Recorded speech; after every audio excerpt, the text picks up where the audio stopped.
Going to talk athletics and 146 medals that have been won in endurance events at the Olympics and World Championships between the years of 2001 and 2012 were won by cheating athletes. According to this morning's revelations in the Sunday Times, the athletes have not been named, but it's been revealed that 80% of Russia's medals during that period were won by athletes who recorded suspicious blood test results. Kenya is connected to 18 dubious medal winners, while there's one top UK athlete among 7 Britons with suspicious blood scores. Cathal Dennehy from athletics website Jumping the Gun joins me on the line now to discuss it. And Cathal, first off, are you in any way surprised by these revelations?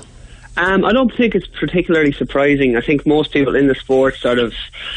over the last 10 years would definitely assume that at least, the figures are about 1 in 6 are pretty much definitely doping in endurance events according to the release, and that figure may be as high as 1 in 3. So I'm not particularly surprised. I think given the fact that certain countries, I suppose particularly certain countries like Russia and Turkey and a couple of others have such a bad reputation whereby it's almost assumed that it's as high as probably 80, 90 or even higher percent of those international athletes are doping. And then obviously you're going to have a smattering from a lot of other countries. I think most informed people would have put it at about 1 in 4, 1 in 3 in terms of, the actual medalists. And I think study in 2011 taken at the World Championships, which is an anonymous questionnaire that they got athletes to fill out on behalf of WADA, put the figure at I think it was in the 30%. I think it was like 38% or something that people anonymously admitted that they'd used doping products. So I think in general in athletics, I think the figure has generally been about 1 in 3, which sort of, depending on some people's perception, is a disgrace, and then other people would think at the very top level, I should say, winning medals at Olympics. But then at other people's levels would say,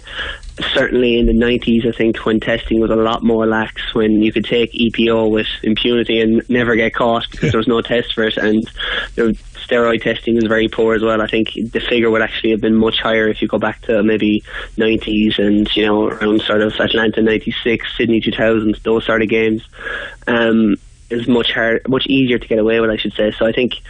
of the study, I think it said 10 medals won at London 2012 in endurance events from 800 metres up to the marathon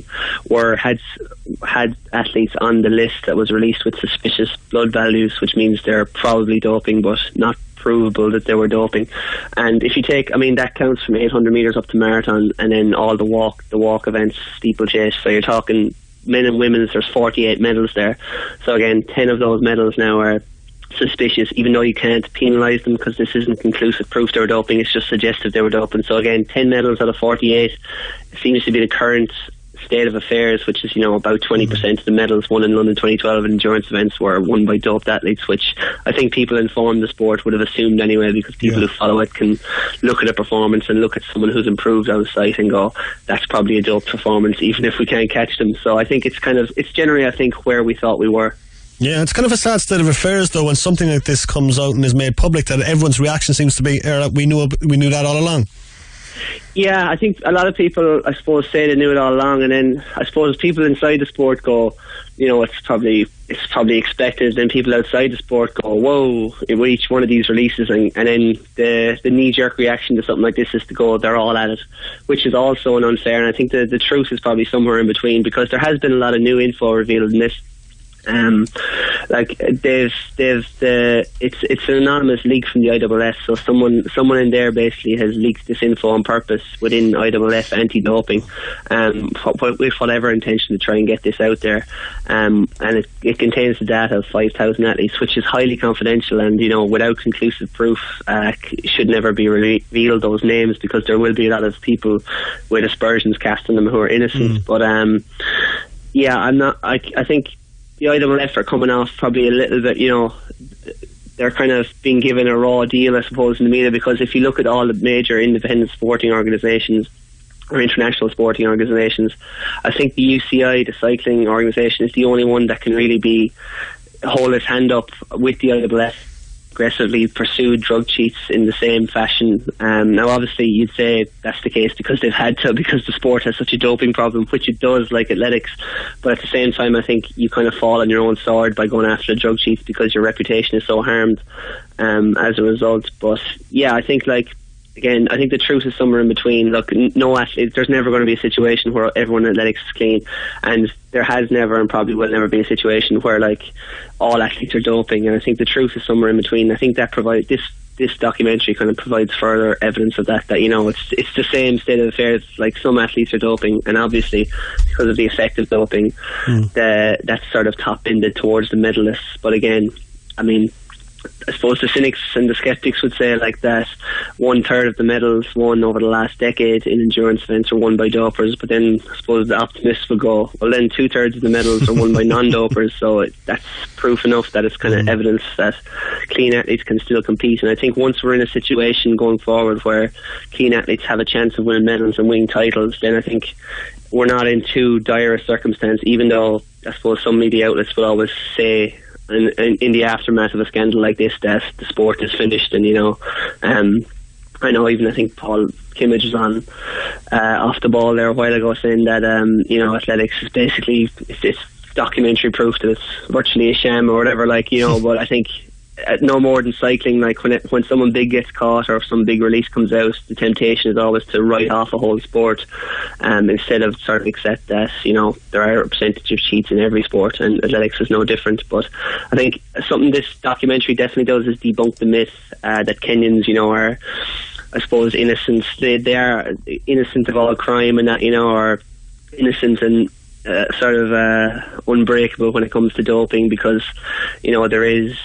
video footage that Hadjo Seppelt, the German journalist, filmed undercover in Kenya of Kenyan athletes doping and going to having meetings with doctors about doping and injecting EPO. And it's not just this thing. And I think everyone in the sport has come to accept this now, that Kenyans aren't as maybe innocent as a lot of people make them out to be in terms of being led down the doping path by, say, European agents. It's actually a decision that they make very much as well when a Kenyan does come to dope. Now, the IAAF say they're preparing a response to the allegations, but there's a lot of pressure on them now to come out and make a very strong and hard stance on this. Yeah, I think there is, and I can understand why as well, because it's their reputation that's been sort of accused by the documentary makers, and it says, that there's so many suspicious tests, and it says a lot of those tests weren't acted upon. But the problem in anti-doping is that you kind of give up a lot of false negatives to avoid false positives. So basically, if you convict someone for doping, you have to be foolproof. It's not like a law civil case where it has to be the balance of probabilities. It's clear and absolute proof to convict someone that someone is doping. So these, I kind of feel slightly for the biopassport analysts as well who are looking at these figures, because unless the figures are so consistently suspicious or so outrageously suspicious, you can't convict that as a doping case. So, and I think that's the case for drug testers all over the world, is that a lot of times they can look at an athlete, one, look at their performance on the track and go, this doesn't make sense, this athlete's probably doping, and two, look at their blood profiles, look at their tests and go, they're probably doping, but there's not enough here to convict. And I think that's what we're seeing a lot of on this, is that people who know the system, know how anti-doping tests work, and have gone over the last 10 years, I know the testers will know I'm doping, but they won't be able to convict me based off me staying within these parameters on my blood passport. And as a result, I think the IAAF, in a lot of cases, their hands are tied in terms of not being able to convict these people. And then when a journalist gets hold of something like this and releases, and it's a big scandal, 1 in 5 medals or whatever are won by a doper, 1 in 6 medals are won by a doper over the last 10 years, and they look terrible coming out of it. But again, at the same time, I don't think they're completely innocent here, because I think there's been a lot of rumour and speculation, and the outgoing president, Lamine Diak, his son, has had major allegations launched against him from a Russian athlete, Lilia Shabakova, about paying him off supposedly to evade a positive doping test. And a lot of those stories are within the sport, that national federations and Athletics Kenya, there's evidence against Athletics Kenya, which is the equivalent to our Athletics Ireland, in that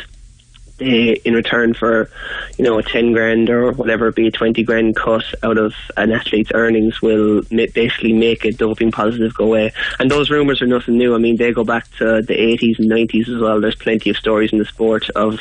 unconfirmed, obviously, stories, but just that it is possible to evade a doping test, a positive doping test, if you, whatever, know the right people. So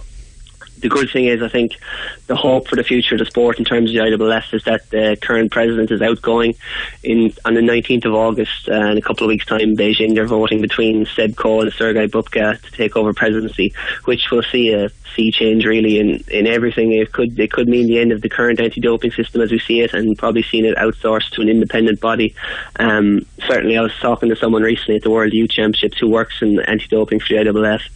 and they said that they might not have a job next month, but they said maybe it's for the best that, you know, whoever it is, probably going to be Seb Coe who gets president, maybe it is for the best that they come in and set up something completely independent that's sort of impervious to any allegations or sort of conflicts of interest, because currently with IAAF managing it, whether they like to admit it or not, there is a conflict of interest whereby, you know, heaven forbid, but if a huge name like Usain Bolt tested positive, there is obviously going to be a decision to maybe made about what will this do to the sport if we're trying to catch our biggest cheat who brings money to the sport, or not our biggest cheat, but our biggest athlete, in the situation that someone like that was doping. What would it mean for the sport if we were to catch them? And you know, currently I think that should be an independent body, because like we've seen in cycling in the 90s and the way the UCI had a favourable relationship with Lance Armstrong, that sort of situation needs to be avoided in athletics, which maybe means that when the new president does come in, it would be a good thing if it's set up to be an independent agency. Excellent, Cathal. Well, it's a very, very interesting story and we keep our eye on it. But for now, Cathal Dennehy of jumpingthegun.com, thanks very much for talking to us. Thanks very much. Yeah, it certainly is very, very interesting stuff there. Kind of shook the athletics world today, but as myself and Cathal were just discussing there, not too many people surprised by these revelations, and it'll be interesting to see what happens here and the reaction from the IAAF.